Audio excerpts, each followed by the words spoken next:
Yes.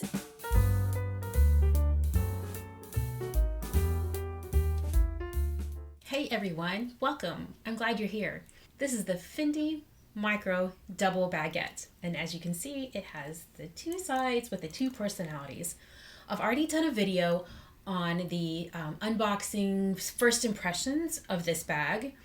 And I can, of course, link that below. But today I'm giving you an update about this bag. As you can see, the fashion file tags have been removed, and I want to tell you why and how I have solved my little dilemma about this. So what was the dilemma? To be honest, I would not have ordered this bag off of Fashion File if their measurements had been accurate. So far anyway, I've always ordered a bag that fits my phone. That's me, I can't help it, that's just how I operate. And I have one of those big phones. Again, that's just me. I have a Pro Max size phone, and I know that that's complicated if you're a bag lover and you like small bags, which I do. But so far, I've always been able to choose bags that both fit my phone and that make me happy. So, but anyway, according to the Fashion File measurements that they provided, I thought that my phone would fit, but it did not. They said that this bag was 7 inches wide.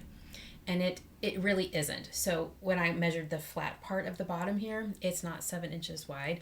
It is technically between 6.5 and 6.75, and that little bit of difference makes a huge difference when you're trying to get your phone in. Other YouTubers mention in their reviews they wish that companies would provide the weight of the bags, because that's important to some people as well. But you know what's important to me is the size of the opening, because just because a bag is this wide doesn't mean that it's going to be that wide up here, the opening to get your things in.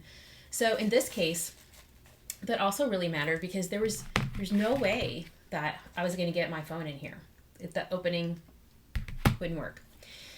So like I said, I would not have ordered the bag if I had known that. But once I had the bag here, and I just started to fall in love with this bag with the dual personalities. So I was really having a hard time because I didn't want to send it back. I also, though, didn't want to have a bag that didn't fit my phone. I'm not to that place yet. So I commented on one of Winnie B. LV's, like, teach me your ways. Why is that so easy for you just to have like these teeny tiny micro bags? I'm not there yet. Maybe one day, but anyway. A few other features just to kind of get you caught up to speed here.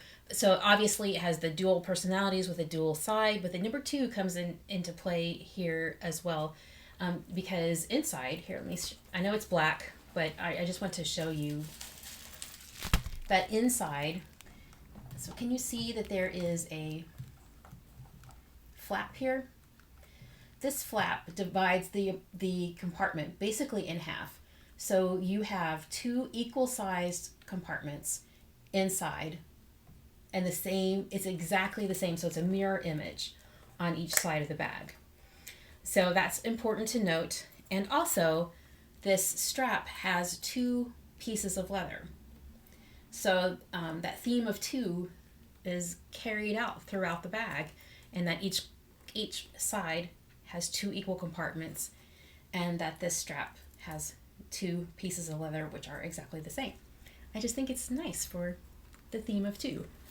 So a few days after I had filmed that unboxing and first impressions video, I was, examining this bag more closely and thinking about, if I could make it work for me.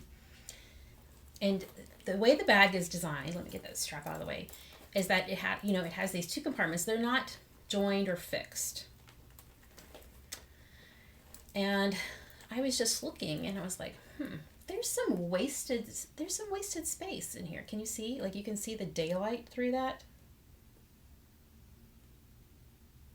What, just like hypothesizing to myself, what if I did keep this bag and mostly, kept the phone on me, in a pocket or a jacket or who knows what, but mostly kept the phone on me. And then tried to use this space somehow for just when I had to put my phone somewhere safe. Could I use this middle space somehow? So then I kind of got to thinking on it. What would my options be? And I thought, well, you know, maybe could I take this to a cobbler and like have them sew this together here along the seam? I guess that would be an option, but I would hate to like, I don't know, completely change the integrity of the bag there. And I got to thinking some more, like how could I keep these compartments together without, you know, sewing them together? Well, let me show you my experiment. We now begin the arts and crafts portion of the video. I ordered some neodymium magnets from Amazon. They came in a pack like this. There are 3 magnets here attached. In this pack, there were a total of 6, and I ordered 2 packs. Before I did this, though, I researched as much as I could about the effect of these magnets with your phones, and from what I could see, there would not be a problem with interacting with phones. And then I researched how much magnetic field could affect your credit cards in your wallet. And I know that we're moving to chip technology, and it's very unlikely in the future that we'll be using that magnetic strip, but still, I didn't want to, you know, create a problem right now. So luckily I've got like 2 cards that I can use. So if I were to accidentally erase one, I've still got another card on standby that I could use in a different account. So I tried this out with 1 card in my wallet, and it worked. So let me show you how I arranged all this. Okay, so I put the magnets attached to a very fancy and sophisticated popsicle stick. And so anyway, I've got 2 magnets on this side, 2 magnets on this side, and the interior of this bag is black. I want to be able to see where they were attached and be able to, like, you know, collect them all in one gathering here. So 2 of them were using the adhesive strip that came with the package, and then of course the other 2 just stuck to the 2 that were there. So I put it in the inside compartment. So like as I previously mentioned, this has an interior divider that makes 2 equal pockets here in this. So I put it down in the very bottom of the bag facing the monster side. And then here on the monster side, here's the other set. Then I'll put it in this way. And then you feel it immediately. The magnets start to pull, and then I just push it to the bottom. And then I come back over here to this side to make sure it's completely at the bottom as well. And now, you can see that I really have to work to try to make those 2 sides come apart. And now that they're down there, I would really have to pull, there we go, all the way to make that really come apart. And just to have peace of mind to know that my phone could go in the bag if I really wanted it to. There. Of course, I know it's not, you know, the nicest thing to see, the phone sticking out of the side of the bag, but it just, like I said, it just gives me peace of mind knowing that I could tuck it away for a few minutes if I needed to. So I know the phone case weighs nothing, so of course the real test is, will it actually hold my phone, which weighs significantly more. I'm going to take some recording from my computer video to show you what the actual phone looks like in here, and see how the magnets hold with the phone inside this compartment. Okay, just to let you know what's in the bag, I've got a small card holder on one side and my key fob on the other.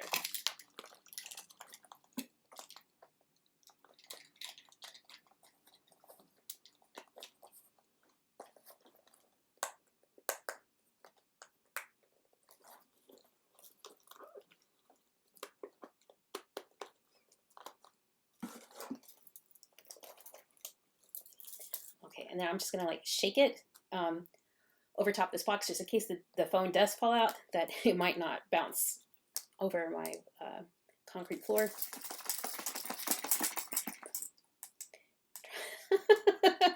Let me try again. Yes, so you see, that phone is not going anywhere. Those magnets are holding tight. I cannot get that phone to drop out. As hard as I'm shaking, I cannot get that phone to come anywhere. Those magnets are holding tight. You see how that bottom of that bag is staying together there? Yeah.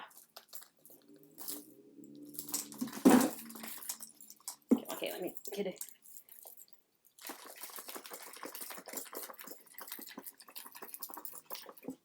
Yep, not coming out. It is very secure. So, and this is full. This is full with a card holder and the key fob. So, yeah, this is a win. Thanks for joining today on this arts and crafts video. I am so relieved actually that I have a way now to know that in my mind I can take this bag out, and like for example, the last time I was at an event where I wanted like a small mini bag. It was like a social function, and I had a drink in one hand and like little bites of food in the other. I wasn't quite sure where I was going to be sitting yet, so I hadn't like plopped my stuff down at a table. I was thinking to myself, like, if I had this bag, what would I have done with my phone? Because I wasn't wearing a coat, I was just wearing a dress. So a dress without pockets. So that's the scenario I kept playing in my head when I was thinking about whether or not to keep this bag. So if I found myself in that situation again, where I was like at a social event, where I was wearing a dress without pockets, and I wanted to have a drink in one hand and have the ability to eat some small bites in the other hand, I could have then put my phone away for a few minutes and still been able to enjoy this super cool bag. Maybe on this side, maybe on this side, but I feel much more confident in keeping this bag. Thus, that's why the tags are gone, because this little double baguette is now officially a part of my family. So I'm really, really pleased about that. I mean, I know this little crafty magnet thing is not a super fancy answer, but it's going to work for me and just gives me peace of mind. So I know it's not important to everyone about their phone, or not everyone would put a popsicle stick, in their bag, but this is how, this is my hack, and I'm just sharing it with you. These bags are available on the pre-loved market in different colors. I've seen them with like very cool geometrical designs, like with squares all over, and for some, I think, good prices for a variation of a baguette. So if this interests you, and maybe you don't care about your phone, or maybe you do, check out the pre-loved market, because they're out there and they're super cool. Thanks for joining today. If you haven't already subscribed, now would be a great time to do that, because who knows what we might find in the future. So you take care, and I hope to see you back here soon. Thanks. Bye.